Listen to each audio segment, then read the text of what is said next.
There you go, my B. It can be easy to take this game for granted. I was more so just thankful to be alive after hearing everything that happened. Baseball was kind of an afterthought at that point. In an instant, Ripon College's Bryce Swick nearly lost baseball and his life. And I was getting ready to go home at about 5 o'clock in the afternoon. I was driving, and then that's all I remember was waking up in the hospital the next day. On December 1st, 2017, the night before Swick had to fulfill his duties at the Wisconsin National Guard, he fell violently ill. I was throwing up and I wasn't able to sleep. But he fought through the sickness and worked a full day in Ripon before an exhausted Swick attempted to drive back to Ripon College. They said I drifted across the center line on a county highway, hit head-on with another car going 60.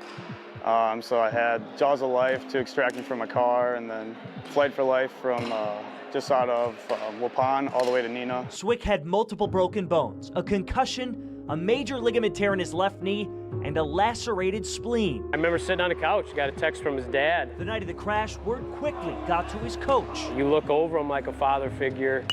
You do everything you can to get them ready for the real world. So yeah, I remember sitting there with my wife, and your heart just drops and you feel empty because you don't know and there's nothing you can do. Swick stayed in the hospital for 5 days and was on bed rest for 2 months. From what I was told, there 15% of people survive from just the spleen injury that I had, not including all the other stuff that had happened to me. Swick put the crash behind him, but wasn't ready to walk away from the game he loved. Knowing Bryce, I'm not surprised he came back. He's tough as a rattlesnake. Just 3 months after the crash, Swick was back on the mound for the Red Hawks.